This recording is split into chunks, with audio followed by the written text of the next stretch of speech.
আসসালামু আলাইকুম। প্রিয় দর্শক, অন্য মঞ্চের আজকের আলোচনায় আপনাদের সকলকে আমন্ত্রণ জানাচ্ছি। সুপ্রিয় দর্শক শ্রোতা মণ্ডলী, আপনারা এই মুহূর্তে আমাকে যে যেখান থেকে দেখছেন এবং পরবর্তী যে যেখান থেকে দেখবেন, আপনাদের সকলকে জানাই আমি আমার প্রাণঢালা অভিনন্দন এবং শুভেচ্ছা। হেডলাইন এবং ব্যানার দেখে হয়তো অনেকেই চিন্তা করছেন যে আমি হঠাৎ করে কেন বললাম যে ইসলামিক রেভলিউশনের পথে বাংলাদেশ। জি, আপনারা সকলেই জানেন, কেউ বাকি নেই যে গতকাল হাদি মারা যাওয়ার এই নিউজ আসার পরে সারা ঢাকা শহর, চট্টগ্রাম, ঢাকা, রাজশাহী, খুলনা, সারা বাংলাদেশে কি ঘটেছে এটা আপনারা সকলেই জানেন। এবং সকলেই জানেন যে এর মধ্যে মতির প্রথম আলু এবং ডেইলি স্টার এগুলো তো ব্যাপক আক্রমণ হয়েছে, আপনার জ্বালিয়ে পুড়িয়ে দেওয়া হয়েছে। সেনাবাহিনী যাওয়ার পর সেনাবাহিনী সেখানে জনগণের কাছে পায়ে ধরা মাপ চাইয়া 20 মিনিটের সময় নিয়া যারা উপরে ছিলেন তাদেরকে রক্ষা করতে গেছেন।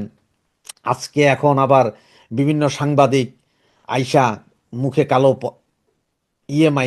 কালো পর্দা মাইরা ওনারা চিল্লাইতেছেন প্রেস ফ্রিডম। কেন রে বাবা, গত 16 মাসে প্রেস ফ্রিডম ছিল না? আওয়ামী লীগ গত 15 বছর ক্ষমতায় ছিল, কই তখন তো প্রথম আলোর মতো তোমার কিছুই হয় নাই, কোনো পত্রিকা অফিস এভাবে জ্বালানো হয় নাই, কোনো পত্রিকা অফিস দখলও করে নাই। এমনকি ইনকিলাব, নয়া দিগন্ত এগুলোর অফিসও দখল করে নাই। দিনকাল অফিস দখল করে নাই, কিন্তু চলছে না। তো তখন বাকস্বাধীনতা ছিল না, এখন বাকস্বাধীনতা আছে। এখন অফিস যদি পুড়ে যায় তাতে কার কি করার আছে? তো প্রথম আলো আর ডেইলি স্টার এবং প্রথম আলো কেউ জ্বালাইছে এইটা কিন্তু আসলে আমি এতগুলো ভিডিও দেখলাম, এত লাইভ দেখলাম, আমি দেখি নাই। আমি দেখলাম যে প্রথম আলো প্রথম একটা ইয়েতে স্ট্যাটাস পাইলাম, মানে নিউজ পাইলাম ডেইলি স্টারে, যে শর্ট সার্কিটে প্রথম আলোর বিল্ডিংয়ে আগুন ধরে গেছে, পুরো বিল্ডিং ভস্মীভূত সেই শর্ট সার্কিটের আগুনে। সূত্র ডেইলি স্টার।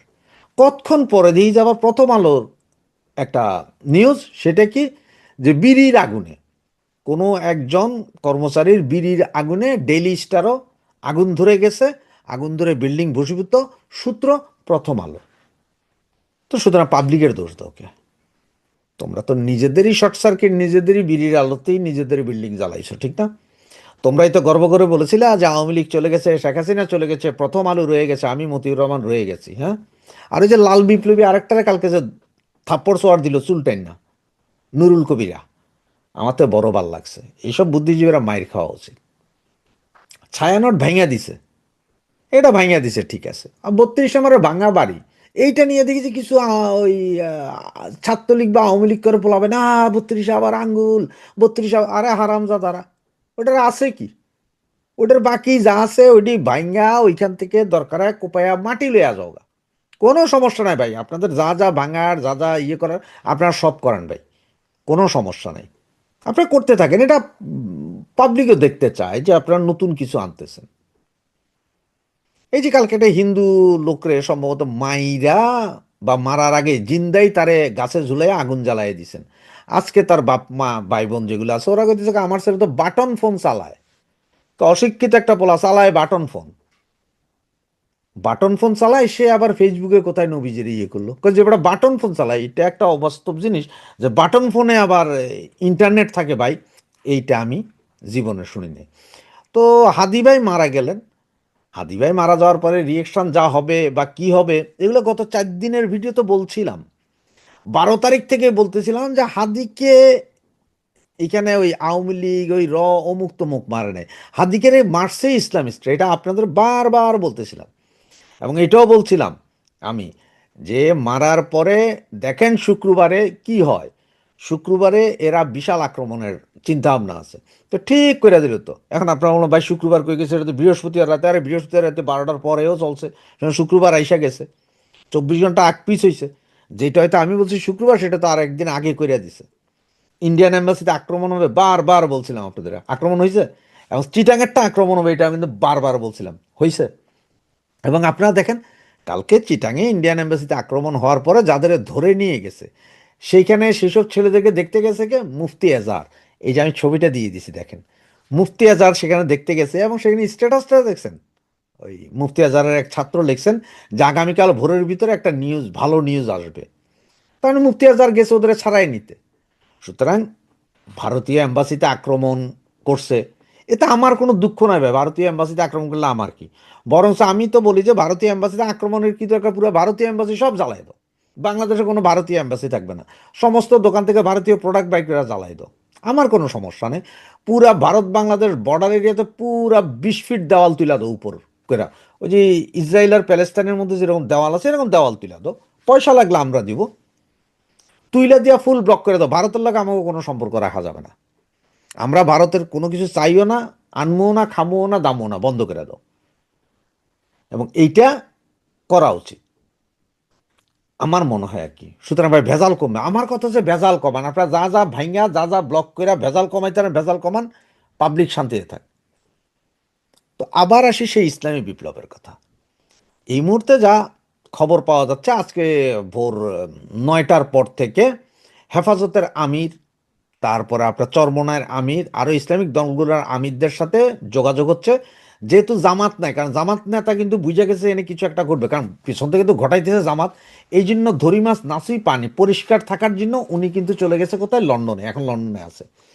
তো বাকি ইসলামিক দলগুলোর সাথে কথা বলছে, যমুনা অভিমুখে একটা মিছিল যাবে। এরপরে আপনার আমাদের সেনা প্রধান আবার সেই আগের মতো দায়িত্ব নিয়ে ঘোষণা দিবেন, এবং ঘোষণা দেওয়ার ডাক্তার ইউনুসের অধীনে, ডাক্তার ইউনুসকে রেখেই ইসলামিক রেভলিউশন হবে, ইসলামিক বিপ্লব ঘটবে এখানে। এবং সেইখান থেকে এরপরে আগামীকাল থেকে, পরশু থেকে বা তরশু থেকে, এই ধরেন সপ্তাহখানিকের ভেতরেই যা হওয়ার হয়ে যাবে। সুতরাং ইসলামিক রেভলিউশন ইসলামিক দেশ হিসেবে আত্মপ্রকাশ করবে, মানে রেভলিউশন অফ ইসলাম। ঠিক সেই ইরানের মতো হইতে পারে, অথবা অন্য আরও দুই একটা মনে হয় ইসলামিক রেভলিউশন কান্ট্রি আছে, ওদের মতনই একটা চিন্তাধারা করতেছে এই মৌলবাদীরা, যার কারণে ছায়ানট মায়ানট কায়ানট যা আছে। এবং এর মধ্যে আজকে যদি নাও হয়, হাদির লাশ ঢাকায় এসে পৌঁছার পরে, তার জানাজার আগে বা পরে আরেক দফা কঠিন ভাঙচুর চলবে, এবং সেই দিন হয়তো ইন্ডিয়ান এম্বাসি ঢাকারটা চরম আক্রমণ হবে। সুতরাং আমি আগেও বলছি ভাই, আক্রমণ হোক ভাঙুক, আমার কোনো সমস্যা নাই। যেমন ভারতীয়দের এখন, আমি গতকালকে ভিডিওতে বলছিলাম, সমস্ত ভারতীয়দের লিস্ট অলরেডি মৌলবাদীদের কাছে আছে। কে কোথায় কি খান, কি চাকরি করেন, কোন দোকানে যান, কোথায় যায় চা খান, ভারতীয়রা আপনাদের সবাই জানে। সুতরাং একটা একটা করে এখন কাহিনী করা হবে। আর গতকাল মাহফুজ ঘোষণাই দিয়েছে, আপনারা দেখছেন, যে আওয়ামী লীগ যেখানে পাও, মাহফুজ সহ বাকিরা সবাই যেখানে আওয়ামী লীগ পাও সেখানেই হত্যা করো, লাশের বদলে আমরা লাশ নেব। উনি কিন্তু লাশ দিতে যাচ্ছেন, তার মানে বুঝছেন তো ইসলামিক রেভলিউশন কিন্তু এইটা, যে হাজার হাজার লাশ পড়তে হবে রাস্তায়। সুতরাং আওয়ামী লীগ নেতাকর্মীদের লাশ রাস্তায় ফালাইতে হবে, না হলে ইসলামিক রেভলিউশন হবে না। সুতরাং মৌলবাদীরা লাশ ফেলবে, ইসলামিক রেভলিউশনের পথেই বাংলাদেশ এগিয়ে যাচ্ছে। সুতরাং সময় যা ছিল হাত থেকে সব বেরিয়ে গেছে। আর আপনারা যারা মনে করেন যে কেন ইন্ডিয়া এসে আমারে ক্ষমতায় বসাই দিয়ে, না, ইন্ডিয়া কেন ক্ষমতায় বসাবে? ইন্ডিয়া কোনো সন্ত্রাসী রাষ্ট্র না তো, যাই সে আপনার দেশ দখল করে ক্ষমতায়। ইন্ডিয়া প্রয়োজনে এর 7 সিস্টারে যাইতে যে জায়গা লাগে ওইখান থেকে আর একটু বেশি, একটু টুকরা করে নিয়ে চলে যেতে পারে, এর দূর করতে পারে, এর বেশি করবে না। আপনারা মনে করেন না যে আপনাদের আইনা ক্ষমতায় বসা যায় না, আপনাদের আশ্রয় দিচ্ছে এটাই বহুত, এর চেয়ে বেশি কিছু আশা করেন না। কারণ আপনারা যেহেতু করতে পারবেন না কিছু, সুতরাং আশাও করেন না, এই আশা বাদ দেন। আপনারা যেহেতু কিছু করতে পারবেন না, গড্ডালিকা প্রবাহে গা ভাসান, যেমন গত 15 বছর ভাসাইছিলেন। মৌলবাদীদের উত্থান দেখেছিলেন, 1.5 লক্ষ মাদ্রাসা খোলার চান্স দিয়েছিলেন, বাংলাদেশে বড় বড় ওয়াজ মাহফিল করে সেটা ডোনার যেহেতু আপনারাই ছিলেন, এখন আর কি, সেটা তো আপনারাই আনছেন। এই যে ইসলামী বিপ্লব বলেন আর ইসলামের ঝান্ডা বলেন, এটা তো আপনারাই আনছেন। সুতরাং এটা মানিয়া লইয়া, রিয়েলিটি মানিয়া লইয়া, তাদের সাথে একত্রীভূত হইয়া আপনারা আগায়া যান। কারণ আজকে আপনাদের কারণেই দেশের এই অবস্থা। যতই বলেন যে জঙ্গি মঙ্গি, এগুলো সব উৎপাদন কিন্তু আপনারা করছেন, আপনাদের বাইরে কেউ হয় নাই। বাকি আরও কিছু বললে হয়তো আপনাদের এখন লুঙ্গি খুলে যাবে, অনেকে গালাগালি শুরু করবেন। কারণ হচ্ছে যে আপনারা তো আবার নিজেদের ব্যাপারে কোনো কিছু শুনতে রাজি না, মানে আপনাদের যে ভুল আছে এইটা আপনারা শুনতে রাজি নাই। এটা আজকে আপনাদের কারণেই এই অবস্থা। কেউ যদি বলেন যে না ভাই আমাদের কারণে না, তাহলে আমি বলবো 560টা মসজিদ কেন করছিলেন? এই যে কওমিদেরকে স্বীকৃতি কেন দিছিলেন? হাজার হাজার মাদ্রাসা খোলার অনুমতি কেন দিছিলেন? বড় বড় ওয়াজ মাহফিল, ওই তাহেরি মাহিরেদের আইনে ওয়াজ মাহফিলের ডোনার কারা ছিল? আপনারা। সভাপতি কারা ছিলেন? আপনারা ওখানে, না? ওয়াজ মাহফিলের সেটা তো আপনারাই করছেন। এখন স্বীকার করবেন না কেন? বাংলাদেশের মানুষের কোনো টেনশন নেই। বাংলাদেশের মানুষের টেনশন একটা, যে একটু শান্তিতে থাকতে চাই। এবার সেটা ইসলামী বিপ্লব হোক, ইসলামিক দেশ হোক, আর ওই ইহুদির দেশ হোক, তাতে কারো মাথা ব্যথা নাই।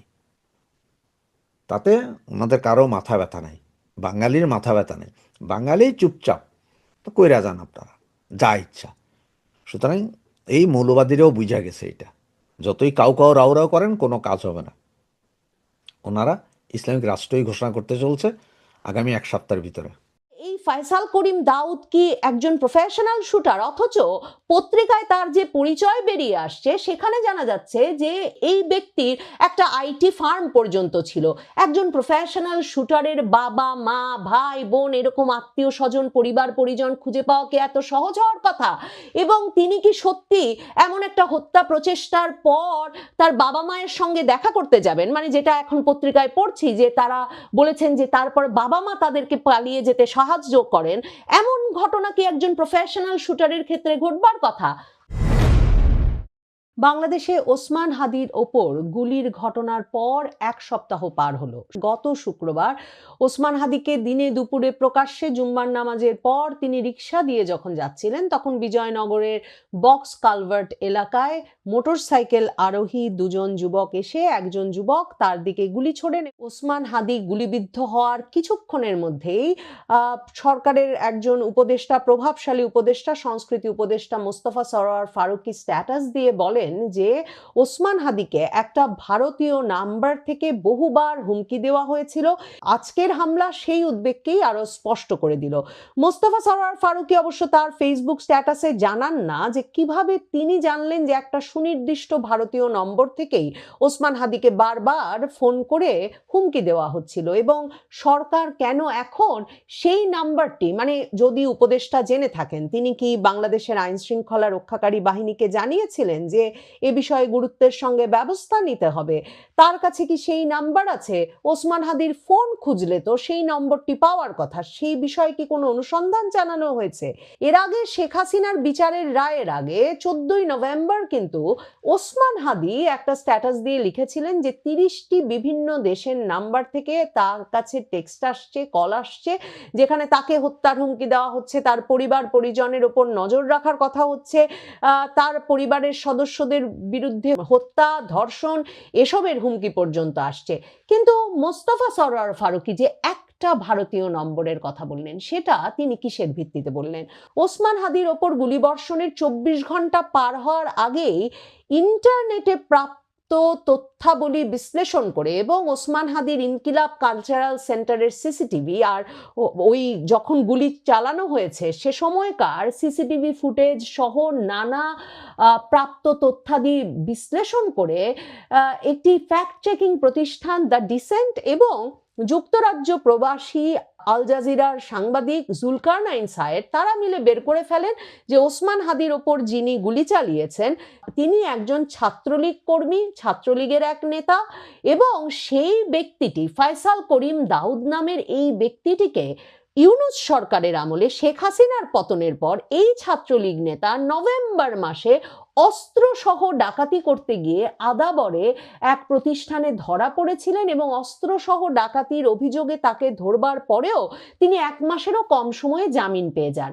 জুলকারনাইন সায়ের তখনই জানিয়ে দেন যে এই তরুণ যেমন আদাবর থানা ছাত্রলীগেরই পদাধিকারী ছিলেন, ঠিক তেমনি আদাবরেই তিনি এই ডাকাতি করতে গিয়ে ধরা পড়েছিলেন, অথচ তিনি মুক্তি পেয়ে যান। রহস্যময় ব্যাপার হচ্ছে এই নিয়ে এত এত আলাপ হয়েছে, কিন্তু কি করে অস্ত্র মামলার আসামি কার কার যোগসাজশে এমন ভাবে ছাড়া পেয়ে গেল, তাতে না আমরা ইনকিলাব মঞ্চ, হাদির সহযোগী সহকারী সহকর্মীদের কোনো ক্ষোভ দেখতে পাই, না এ বিষয়ে সরকারের কোনো ব্যাখ্যা পাওয়া যায়।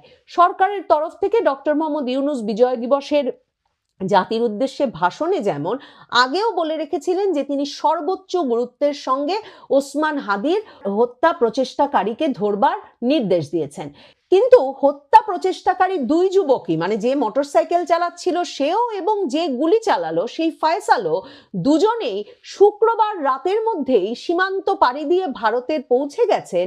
এই খবরটিও জানতে হয় সামাজিক যোগাযোগ মাধ্যমে সেই জুলকারনাইন সায়ের, যুক্তরাজ্য প্রবাসী এই সাংবাদিকের কাছ থেকে। আইন শৃঙ্খলা রক্ষাকারী বাহিনী কি জুলকারনাইন সায়েরের সঙ্গে কোনো যোগাযোগ করছেন যে তিনি কি করে এতটা নিশ্চিত হয়ে বলছেন যে এই হত্যা প্রচেষ্টাকারীরা দুজনেই, মোটরসাইকেল চালক এবং হত্যা প্রচেষ্টাকারী দুজনেই সীমান্ত পাড়ি দিয়ে ভারত চলে গেছেন? কিন্তু সরকার তাহলে সেটা স্বীকার করছে না কেন এবং সেটা জানাচ্ছে না কেন, ওখানেই বা রহস্য করছে কেন? কিন্তু সরকারও যে সে সন্দেহ করে তার প্রমাণ হচ্ছে পররাষ্ট্র মন্ত্রণালয় কিন্তু ভারতের হাই কমিশনার প্রণয় বর্মাকে মন্ত্রণালয়ে তলব করে অনুরোধ করেছে যে যাতে হাদিরকে হত্যা প্রচেষ্টাকারীরা বাংলাদেশের সীমান্ত পেরিয়ে ভারত পৌঁছে গেলে ভারত দ্রুত সময়ে তাদের গ্রেফতার করে ফেরত দেয়। এবং সেটা নিয়েই এখন সবচেয়ে বেশি ক্ষোভ হাদির সহকর্মী সহযাত্রী জুলাই আগস্ট আন্দোলনের তরুণদের, যে ভারত হাদির হত্যা প্রচেষ্টাকারীকে আশ্রয় দিয়েছে। কিন্তু কেউ প্রশ্ন তুলছেন না যে বাংলাদেশের সরকার কি করে এমন একটা হাই প্রোফাইল ঘটনার পর সীমান্তে যথাযথ নিরাপত্তা জোরদার করতে পারলো না? কিভাবে এ দুজন যানবাহনের পর যানবাহন পাল্টে ঢাকা থেকে সীমান্ত পর্যন্ত গিয়ে ময়মনসিংহ সীমান্ত দিয়ে পার হয়ে গেলেন? মানে সরকার যে কি করতে পারত এক্ষেত্রে সেটার সবচেয়ে বড় প্রমাণ কিন্তু সরকারই দিয়েছে।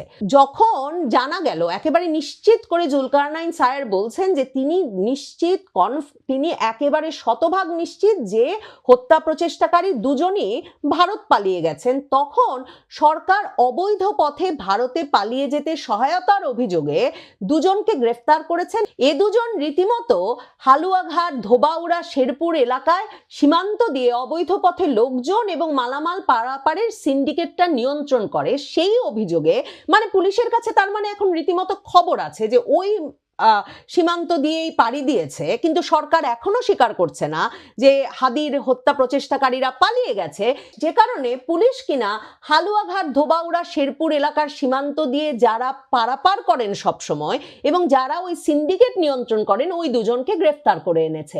এখন এই গ্রেফতারটা পুলিশ আগে করলো না কেন? পুলিশের কাছে যদি হালুয়াঘাট, ধোবাউড়া, শেরপুরে কারা এই পারাপার করে এই তথ্য থাকে, নিশ্চিতভাবে বাংলাদেশের সকল সীমান্ত পথ দিয়ে যারা অপরাধীদের পারাপার করে, মালামাল পারাপার করে, সেই চোরাচালানকারী এবং মানুষ পারাপারকারী ব্যক্তিদের খবর তো তার মানে সারা বাংলাদেশের সকল সীমান্ত দিয়েই আইন শৃঙ্খলা রক্ষাকারী বাহিনীর কাছে ছিল। সেই গ্রেফতারগুলো আগে করা হলো না কেন? এই রহস্য ভেদ হয় না। এই প্রশ্ন অবশ্যই মনে জাগে যে 2024-এর আগস্টের পর থেকে তো আওয়ামী লীগের নেতা, কর্মী, সমর্থকরা যেমন তেমনি সেনাবাহিনীর শীর্ষস্থানীয় জেনারেলেরা যাদের বিরুদ্ধে মামলা হচ্ছিল, যাদের বিরুদ্ধে নানা রকম অভিযোগ আসছিল, তারা তো সীমান্ত পাড়ি দিয়ে ভারত চলে গেছেন। তার মানে এই দুই ব্যক্তি সহ বিভিন্ন সীমান্তে এসব সিন্ডিকেট, সীমান্ত দিয়ে অবৈধ পথে লোক চলাচল এবং মালামাল পারাপার যারা নিশ্চিত করেন এবং সেসব সিন্ডিকেট যারা কন্ট্রোল করেন, নিয়ন্ত্রণ করেন, ওই ব্যক্তিরা তার মানে এই কাজগুলো অবাধে করে যাচ্ছিলেন। এতদিন পর হঠাৎ করে দুজনকে গ্রেফতার করে আনলো পুলিশ। এই প্রশ্নগুলোর উত্তর তো সরকারকে গুরুত্বের সঙ্গে দিতে হবে। আইন শৃঙ্খলা বাহিনী কি যথাযথ তদন্ত করছে নাকি একটা রোমহর্ষক গল্প তৈরির চেষ্টা করছে? মানে আমরা প্রতিদিন খবর পাচ্ছি পুলিশ হাদির ওপর হামলাকারী এই ফয়সালের স্ত্রী, শ্যালক, বান্ধবী সকলকে গ্রেফতার করে ফেলেছে। যেই রেন্টেকারের ব্যবসায়ী তাকে গাড়ি দিয়েছে তাকে গ্রেফতার করা হয়েছে, সকলকে গ্রেফতার করে ফেলেছে, সকলকে রিমান্ডে নিয়ে নিয়েছে। কিন্তু ওই যে ফয়সাল, যে কিনা এই হত্যা প্রচেষ্টা চালালো, এবং তার মোটরসাইকেল চালক, এ দুজনকে পালিয়ে যেতে সাহায্য করেছে। এখন পুলিশের কাছ থেকে আমরা নানা রকম রোমহর্ষক গল্প শুনছি, মানে গল্পের মধ্যে অনেক রসালো এলিমেন্ট যুক্ত হচ্ছে। যেমন ধরেন প্রতিদিন খবর উঠছে প্রেমিকাকে সঙ্গে নিয়েই হাদিকে খুনের ছক কষেন শুটার ফয়সাল। সেখানে আমরা জানতে পারি যে তার প্রেমিকা মারিয়া আক্তার লিমাকে নিয়ে ফয়সাল করিম ওরফে দাউদ খান একটা রিসর্টে বসে বসে কিভাবে খুন করবেন এই পরিকল্পনা করেন। সাভারের ওই রিসর্টে গিয়েও তদন্ত চালিয়ে এসেছে গোয়েন্দা বাহিনী। গোয়েন্দা পুলিশের তৎপরতায় এরই মধ্যে মা বাবাকে ধরে ফেলা হয়েছে ফয়সাল করিমের, এবং সংবাদ মাধ্যমগুলো খবর দিচ্ছে যে শুটার ফয়সালের বাবা মা দায় স্বীকার করেছেন, তাদেরকে কারাগারে পাঠানোর নির্দেশ দেওয়া হয়েছে এবং তারা এই যে স্বীকারোক্তিমূলক জবানবন্দি দিয়েছেন সেখানে 164 ধারায়, মানে সেই 164 ধারায় তো কতভাবে স্বীকারোক্তিমূলক জবানবন্দি আদায় করা যায়, সেখানে তারা বলেছেন যে তারা অভিযুক্তদের পালিয়ে যেতে সহযোগিতা করেছেন এবং ব্যবহৃত অস্ত্র গোপন করতেও সহায়তা করেছেন। এবং রীতিমতো পুলিশ দাবি করছে যে ফয়সালের ব্যবহৃত গুলি এবং ম্যাগাজিন নাকি সে উপর থেকে, বোনের বাসার উপর থেকে নিচে ফেলে দিয়েছিল এবং পুলিশ 2-3 দিন পরে, মানে কয়েকদিন বাদে বোনের বাসা পর্যন্ত হাজির হয়ে তখনও সেখানে গুলি আর ম্যাগাজিন খুঁজে পেয়েছে। অন্যদিকে আবার ব্যবহৃত অস্ত্র খুঁজে পেয়েছে নরসিংদীর এক বিলে। এখন পুলিশ এই সূত্রগুলো মিলিয়ে আমাদের বলছে না যে ওসমান হাদির মাথা থেকে কি বুলেট বের করা গেছে, বা যে বুলেটটি বলা হয়েছে যে একদিক দিয়ে ঢুকে আরেক দিকে বেরিয়ে গেছে, সেই বুলেটটি কি তারা সংগ্রহ করতে পেরেছিল, সেই সংগৃহীত বুলেটের সঙ্গে কি এই অস্ত্র মিলিয়ে দেখা হয়েছে। খবরে এসব বিস্তারিত পাওয়া যায় না। কটি গুলি করা হয়েছিল ওসমান হাদিকে সেটাও জানা যায় না। এমনকি অনেকে এখন এই প্রশ্নও তুলছেন যে সিসিটিভি ফুটেজ দেখে যারা এসবে অভিজ্ঞ তারা প্রশ্ন তুলছেন যে সিসিটিভি ফুটেজে চলন্ত রিকশায় থাকা হাদির পাশ দিয়ে চলন্ত মোটরসাইকেল দিয়ে যেদিক দিয়ে এই হত্যা প্রচেষ্টাকারীরা যাচ্ছেন বলে দেখা যাচ্ছে সিসিটিভিতে, তাতে সেখান থেকে ফয়সাল গুলি করলে সেই গুলি হাদির মাথার যেদিকে লেগেছে সেদিকে লাগবার কথা কিনা। এমনকি আমি দেখছিলাম গোলাম মাওলা রনি, তিনি তার ছাত্র জীবনে তার একই মিছিলে থাকা ব্যক্তির গুলিবিদ্ধ হওয়ার ঘটনা বর্ণনা করে এমন বলছিলেন যে তিনি বারবার সিসিটিভি ফুটেজ দেখে তারও এই সন্দেহ হয়েছে যে এভাবে গুলিটা করা সম্ভব কিনা। সামাজিক যোগাযোগ মাধ্যমে অনেকেই প্রশ্ন তুলছেন, এমনকি হাদির শুভাকাঙ্ক্ষী অত্যন্ত ঘনিষ্ঠজন পিনাকি ভট্টাচার্য, তিনি কিন্তু হাদির ওপর হামলার প্রথম দিনে এই প্রশ্ন করেছিলেন যে তিনি নিজে একজন অত্যন্ত দক্ষ শুটার, কিন্তু তিনি বুঝে পাচ্ছেন না যে কি করে চলন্ত মোটরসাইকেল থেকে চলন্ত রিকশায় হাদিকে গুলি করে এমন নিখুঁত নিশানায় গুলি করা সম্ভব। এখন প্রফেশনাল শুটারের প্রশ্ন এসেছে। প্রফেশনাল শুটারদেরকে ষড়যন্ত্রকারীরা নিয়োগ করছে সে কথা কিন্তু ডক্টর মোহাম্মদ ইউনূস যমুনায় ডেকে 3 রাজনৈতিক দলকে, জামাত, বিএনপি এবং এনসিপি কেও বলেছেন। তাহলে এই ফয়সাল করিম দাউদ কি একজন প্রফেশনাল শুটার? অথচ পত্রিকায় তার যে পরিচয় বেরিয়ে আসছে সেখানে জানা যাচ্ছে যে এই ব্যক্তির একটা আইটি ফার্ম পর্যন্ত ছিল। একজন প্রফেশনাল শুটারের বাবা মা ভাই বোন এরকম আত্মীয় স্বজন পরিবার পরিজন খুঁজে পাওয়া কি এত সহজ হওয়ার কথা? এবং তিনি কি সত্যি এমন একটা হত্যা প্রচেষ্টার পর তার বাবা মায়ের সঙ্গে দেখা করতে যাবেন? মানে যেটা এখন পত্রিকায় পড়ছি যে তারা বলেছেন যে তারপর বাবা মা তাদেরকে পালিয়ে যেতে সাহায্য করেন, এমন ঘটনা কি একজন প্রফেশনাল শুটারের ক্ষেত্রে ঘটবার কথা? আর সবচেয়ে যে রহস্য এখন পর্যন্ত ভেদ হলো না সেটা হচ্ছে হাদিকে যেদিন গুলি করা হলো সেদিনই হাদির ইনকিলাব মঞ্চের সহকর্মীরা বললেন সংবাদ মাধ্যমকে যে যারা গুলি করেছেন তারা কয়েক সপ্তাহ ধরেই হাদির সঙ্গে নির্বাচনী প্রচারে অংশ নিচ্ছিলেন এবং তারা সবসময় মাস্ক পরে থাকতেন, কাজেই তারা কেউ তার চেহারা চেনেন না। অথচ যুক্তরাজ্যে বসে এবং সম্ভবত অন্য কোনো দেশে বসেই দ্য ডিসেন্ট ফ্যাক্ট চেকিং প্রতিষ্ঠান আর জুলকারনাইন সায়ের বের করে ফেললেন ইনকিলাব কালচারাল সেন্টারের সিসিটিভি ফুটেজে হাদির একেবারে পাশে বসে আছেন এই ফয়সাল, যিনি কিনা একজন ছাত্রলীগ নেতা। কাজেই অনেক প্রশ্নের উত্তর মেলে নাই এখন পর্যন্ত। রহস্য ক্রমাগত ঘনীভূত হচ্ছে। আসলে কারা হামলা চালালো? তাদের এই হামলাটি কি শুধুই হাদিকে লক্ষ্য করে, নাকি যেমনটা আশঙ্কা করা যাচ্ছে এমন অনেক তরুণ নেতার ওপরেই এমন হামলার ঘটনা ঘটতে যাচ্ছে?